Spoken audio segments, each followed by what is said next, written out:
кожен народ у світі має свої календарі. Китайці, мабуть, свій Новий рік. І коли вони його празнують, їх не цікавить, як це празнує їх Новий рік людство, або, як тепер придумали такий міф, цивілізований світ. Японці, мабуть, невзирає на китайців, свій Новий рік. Там десь у В'єтнамі свій Новий рік. У євреїв свій Новий рік. Вони не дивляться, це впадає він із нашим чи не нашим. Вони празнують, бо то є національний Новий рік. Точно так і в нашого народу, наших русинів у Закарпатті, 1150 років Новий рік є по юліанському календарю, котрий на новий стиль приходить 14 січня. Отже, кожен народ має право, і ми в Закарпатті, нас не цікавить, чи совпадає наш Новий рік з китайським, якимось японським, єврейським. Ми маємо своє.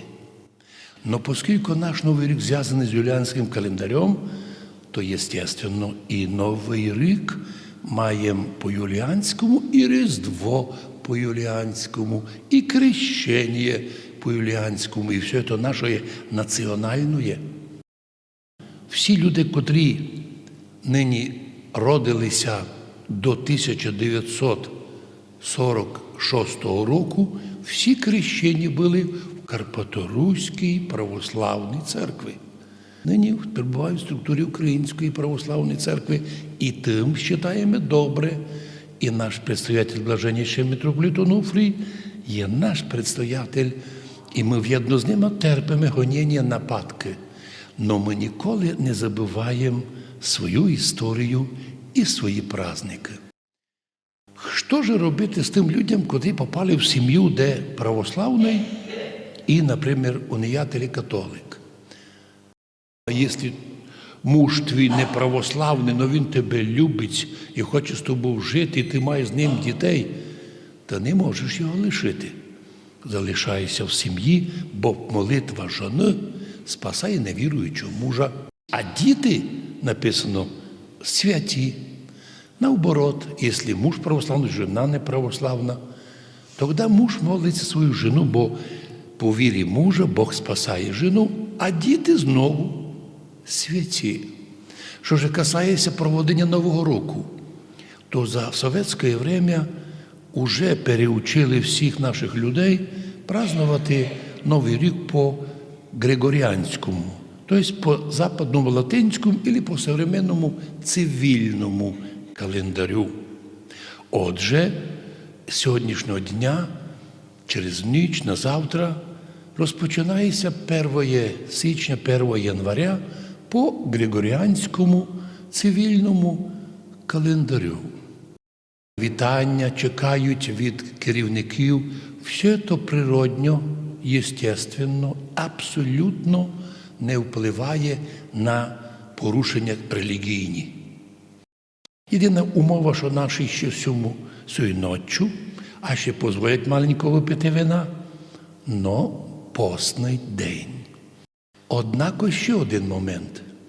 Як би не було нам тяжко всі дні, ми повинні сочувствувати тим людям, котрі не є або релігійні, або слаборелігійні, або взагалі не церковні.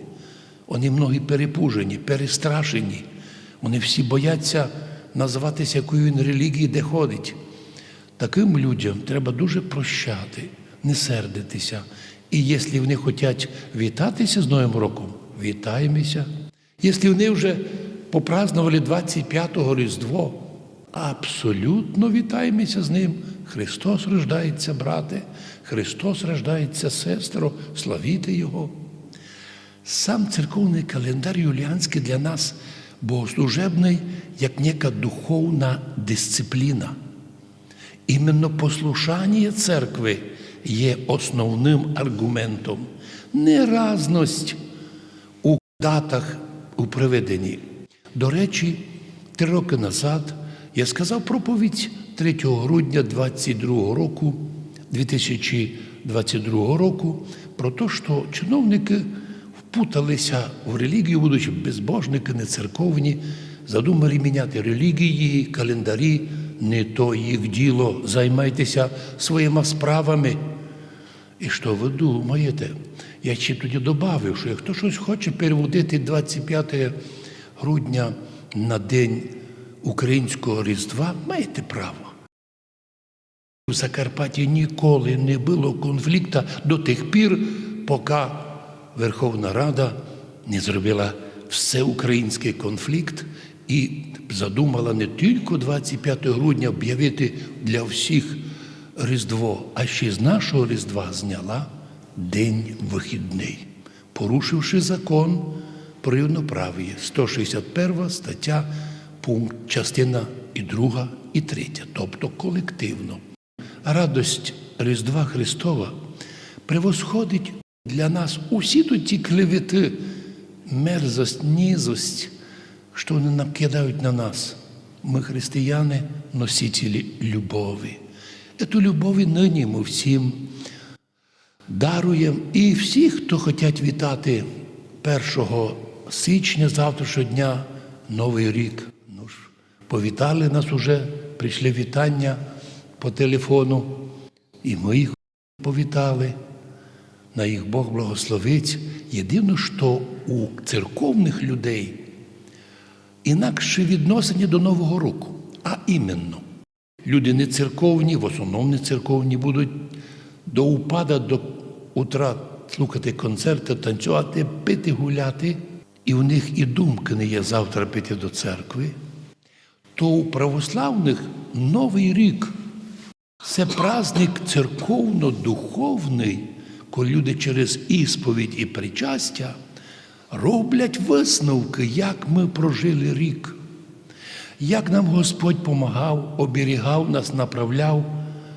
Іменно і ми думаємо, як ми провели рік, які ми поступки зробили, котрим не дали ж должної оцінки.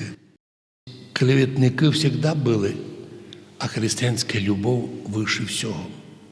Помните апостола Павла, котрий казав, якщо я мав силу гори перевертати, чуда робити, мертвих піднімати, а кіт любві не маю, я ніщо, кимвал звучащий, мідь звіняща. А потому, хто як буде празднувати Новий рік, ми, православні канонічної церкви, Української православної церкви, будемо празднувати 1 січня по юліанському, що совпадає з 14 січня, 14 января уже по новому календарю. Ну а ті, котрі хочуть повітатися сьогодні ночі, вітайтеся, наскільки вам має бажання, щоб у тих вітаннях відчувалася і християнська любов, і міжнаціональна любов, міжнаціональне єдинство.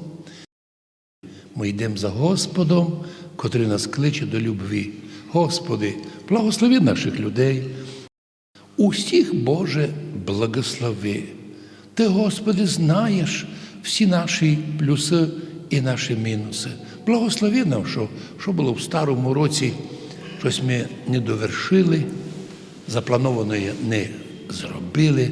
Поможи нам, Господи, хто вже має дати отчет, а наші люди ще 2 тижні мають, бо лише так поступає, контролює свою релігію, будучи релігійним по-настоящому, ми й то діти Божі, а в вічності і наслідники Царства Божого. Амінь.